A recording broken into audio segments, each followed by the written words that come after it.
کوئی شخص یقین کے ساتھ نہیں کہہ سکتا کہ اب حالات کا کیا رخ ہوگا، اس لیے کہ ظاہر بات ہے قرآن مجید میں مستقبل کے بارے میں خود حضور سے کہلوایا گیا، وَإِنْ أَدْرِي أَقَرِيبٌ أَمْ بَعِيدٌ مَا تُوعَدُونَ۔ لوگوں مجھے معلوم نہیں ہے کہ جس بات کی تمہیں خبر دی جا رہی ہے وہ قریب آ چکا ہے یا دور ہے۔ وَإِنْ أَدْرِي لَعَلَّهُ فِتْنَةٌ لَكُمْ وَمَتَاعٌ إِلَىٰ حِينٍ، اور میں نہیں جانتا، ہو سکتا ہے اللہ کچھ اور مہلت دے دے تمہیں اور کچھ اور آزمائش جو ہے اس کے لیے تمہارے لیے کوئی اور مہلت عطا فرما دے، ہو سکتا ہے۔ تو میں بھی کسی دعوے سے نہیں کہہ رہا، لیکن دو امکانات ہیں۔ امکان نمبر ایک کیا ہے؟ ابھی عالم اسلام کا ایک سالڈ بلاک ہے جو یہودی ورلڈ آرڈر کی نگاہوں میں کھٹک رہا ہے۔ میں کھٹکتا ہوں دل یزداں میں کانٹے کی طرح۔ اگرچہ ان کی اسٹریٹجی کیا ہے، ایک ایک کر کے ان کے حصے بکھرے کر کے تیا پانچا کرو۔ ابھی وہ بلاک کون سا ہے؟ ایران ہے، افغانستان ہے، پاکستان ہے اور روسی ترکستان سے آزاد ہونے والی جو ریاستیں ہیں، یہ ایک سالڈ بلاک۔ یہ عجمی مسلمان عربی نہیں، عربی گئے، یہ نوٹ کر لیجئے، اس لیے کہ عربوں کو اللہ نے فضیلت دی تھی، محمد ان میں سے تھے صلی اللہ علیہ وسلم، یہ رتبہ بلند بلا جن کو مل گیا۔ لیکن ساتھ ہی اللہ نے دھمکی بھی دے دی تھی سورہ محمد میں، ان تتولوا یستبدل قوما غیرکم، اگر تم پیٹھ دکھا دو گے اس مشن کو جو ہم نے تمہارے حوالے کیا ہے، تمہیں ہٹائیں گے، کسی اور کو لے آئیں گے۔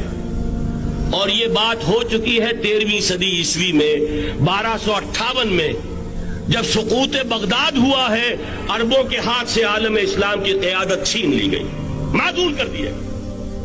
اس کے بعد قیادت کن کے ہاتھوں میں آئی؟ ترکوں کے ہاتھ میں۔ ترکان تیموری ہندوستان میں، ترکان صفوی ایران میں، ترکان سلجوقی مڈل ایسٹ میں، اور ترکان عثمانی کا تو کہنا ہی کیا ہے، وہ ایشیا مائنر سے چل کر آپ کو معلوم ہے کہ مشرقی یورپ کا کتنا بڑا علاقہ، دی گریٹ آٹومان امپائر اس صدی کے آغاز تک قائم تھی۔ اس صدی میں عجیب عجیب معجزے ہوئے ہیں۔ گریٹ آٹومان امپائر جو 3 بر اعظموں پر محیط، نام و نشان ختم۔ The great U S S R, نام و نشان ختم۔ اب تو روس صاحب ایک ملک کی حیثیت سے رہ گئے۔ یہ اس صدی میں دو اور وقت نہیں ہے میں اور آپ کو کیا بتاؤں، اس صدی میں تو بڑے بڑے عجیب عجوبے ہوئے ہیں، بڑی بڑی 2 عظیم جنگیں ہو چکی ہیں، تیسری جو ہے سر پر کھڑی ہے، دور نہیں ہے، جس کو حدیث میں کہا گیا ہے الملحمۃ العظمی، تاریخ انسانی کی عظیم ترین جنگ، اور وہی صلیبی جنگ جس کا آغاز بوسنیا سے ہو چکا ہے۔ بہرحال اس وقت جو میں کہہ رہا تھا، ورنہ میرے پاس تو یعنی یہ کہ درد دل کہنے کے لیے وقت نہیں ہے، مجھے اپنی بات کو محدود کرنا پڑ رہا ہے، لیکن میں اب آ رہا ہوں اصل موضوع کی طرف، کہ ایک امکان تو یہ ہے کہ اس بلاک میں اسلام کا احیاء ہو، اور اس کے لیے کچھ نویدیں بھی موجود ہیں احادیث نبویہ میں۔ وہ تو آپ نے سنا ہوگا اقبال کا شعر، میرے عرب کو آئی ٹھنڈی ہوا جہاں سے، میرا وطن وہی ہے، میرا وطن وہی ہے۔